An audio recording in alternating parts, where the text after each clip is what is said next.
Let's go to Shanghai.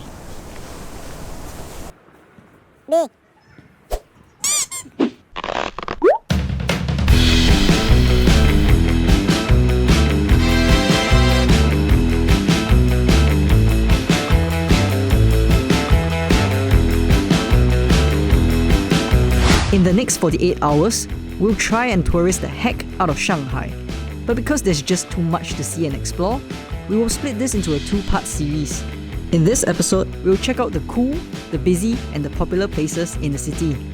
And for the second part of the series, we'll take you on a gastronomical journey filled with xiaolongbaos and of course, alcohol. So it's time to get up, because we're about to start our adventure.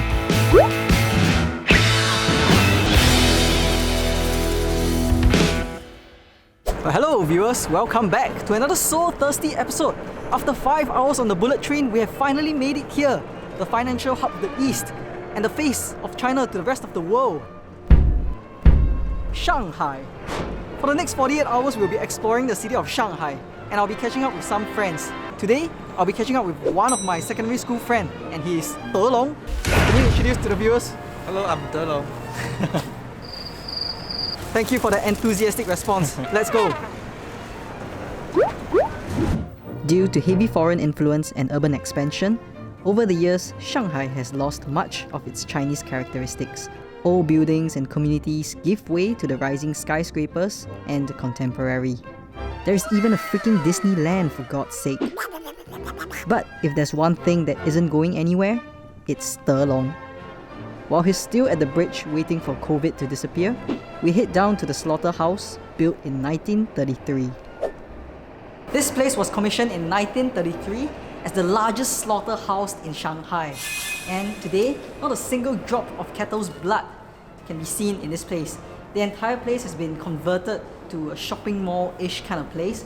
All the artsy-fartsy shops, restaurants, offices. So it's a pretty cool, reuse adaptive project, I would say.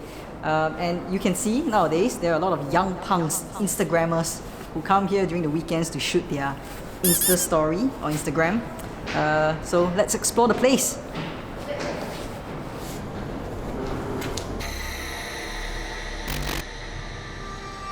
Lately, interior designs are all about the industrial feel, the rawness of the material. So it's not surprising that this place has become popular amongst social media enthusiasts, especially during the weekends. But for me, it's more about the grim history and the dark and heavy atmosphere emanating from the concrete.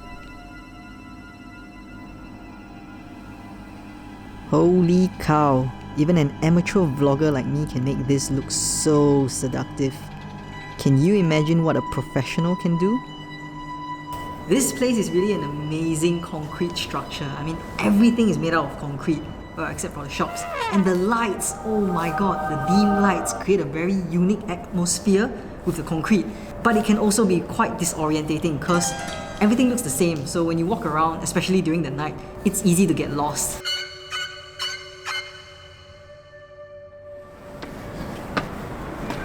This place is so cool.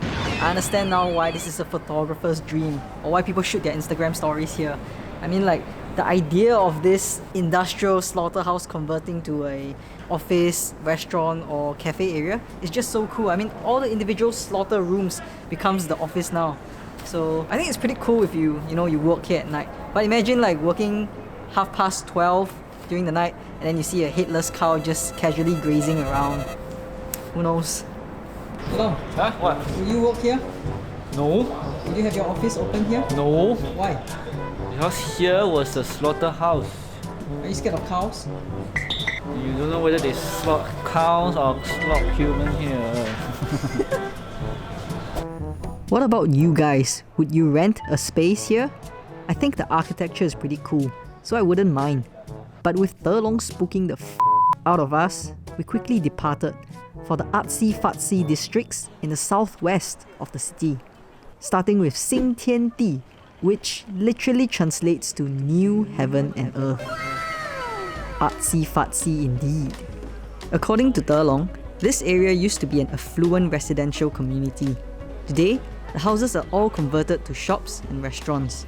But honestly, there was nothing special about this place. Damn you, TripAdvisor.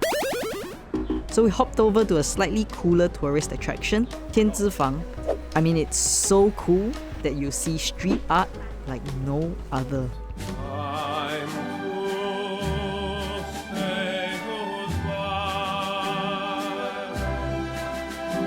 This place was also a residential area turned tourist attraction, but it was built more for the common people. Hence, the alleys are tighter and the layout is messier compared to Xintiandi. And of course, like any other tourist, we couldn't pass out on the opportunity to visit a cafe. Let's see if they have some good cakes here. Tiramisu is probably the only way that you should have coffee.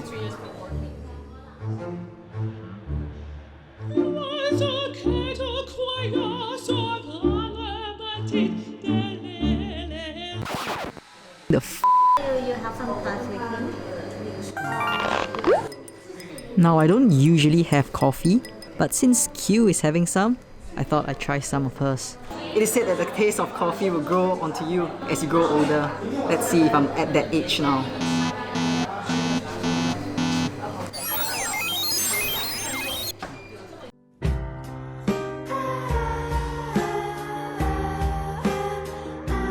Well, clearly I haven't grown a pair yet. After tasting the bitterness in life, we head down to Yongkang-lu. So we're currently at the artsy-fartsy Yongkang-lu. You can see a lot of foreigners here. And we just came back from the other two art district, which is the Tianzifang and the Xintiandi. So what's the difference between Xintiandi and Tianzifang?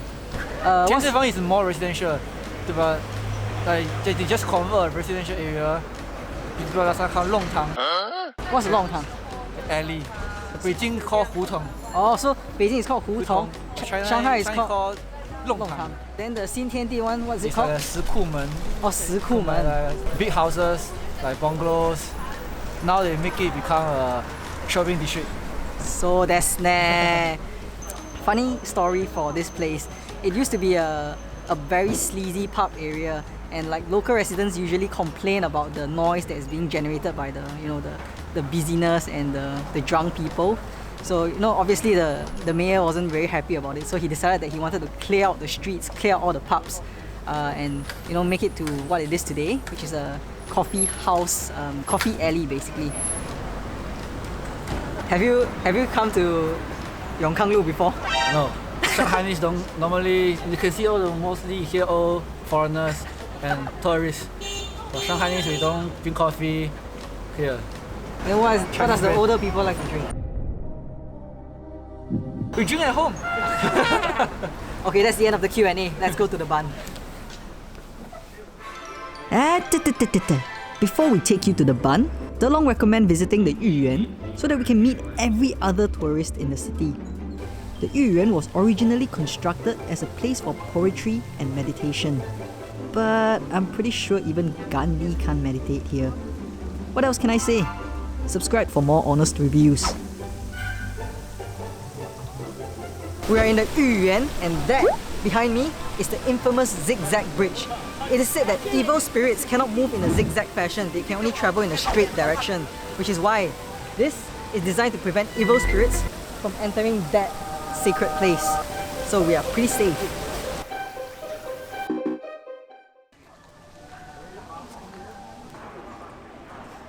You can easily spend the entire day here, given the 1,000 and billion shops and restaurants around.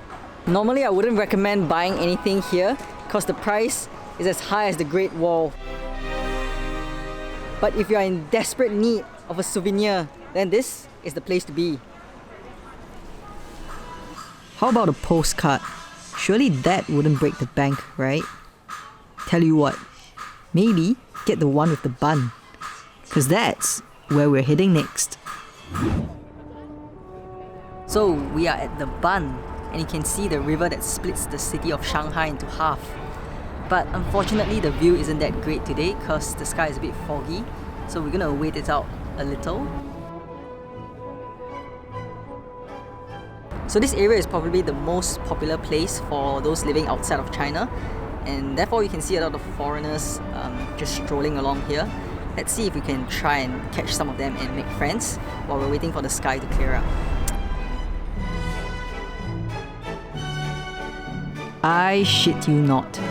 The sky didn't get any clearer, nor did we make any friends. But hey, at least it didn't look half as bad during the night. If you come to Shanghai, then you definitely must come to the Bund during the night for its legendary night scene. I mean, just look at that. Oh my god. That being said, it's freaking cold. I mean, even though I just came from Beijing, where it's freezing cold, this is a different sort of cold. It's like windy and wet cold. So it's absolutely freezing. Yes, that's right. We came to Shanghai to escape the blizzard in Beijing, only to come during the coldest week that Shanghai has ever faced in a decade. Oh, for f***'s sakes. Bro, how many times have you been here? Less than 10 times in my whole life. Why? But Shanghainese don't come to the Bund. Do you feel anything special when you come here? You feel like you're being a tourist. As usual, what an enthusiastic response from our tour guide. Thank you very much. Before our zucchinis shrink any smaller, we decided to relocate. So as long as you can see that tower over there, this whole area is called the Bund. And that other side is called Pudong, which is the newer part of the Shanghai city, and that's the financial district. And this area, which is the old Shanghai area, is called Puxi. Bear in mind the pronunciation, Puxi, not Puxi. Otherwise that's, a totally different other word. Cue you, dirty dog. Anyway, for our next and final spot, we head down to the biggest shopping district to unload some cash. This is Nanjing Nanlu. This is Nanjing Donglu, and apparently if you search it up online, according to Wikipedia, this is the largest pedestrian shopping district in the whole of Shanghai. And legend has it that if you come to Nanjing Donglu in the morning, you will see a different crowd. Moral of the story, come in the morning only if you're that cool. For me, this feels like a larger version of the cyberpunk streets of Akihabara in Japan. If you look around, you can see the billboards, the neon lights, and this entire place is filled with shopping malls. So if you're in for some late night shopping, you know where to come to. But that's it for this So Thirsty episode. We're off to catch up with some friends before heading back to Beijing. So guys, many thanks for watching, and we'll see you next time.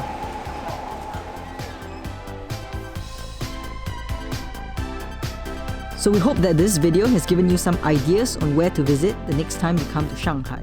But in the next episode of this two-part series, we'll taste some of the staple Shanghainese food from the 90s and get tipsy at one of Asia's top bar.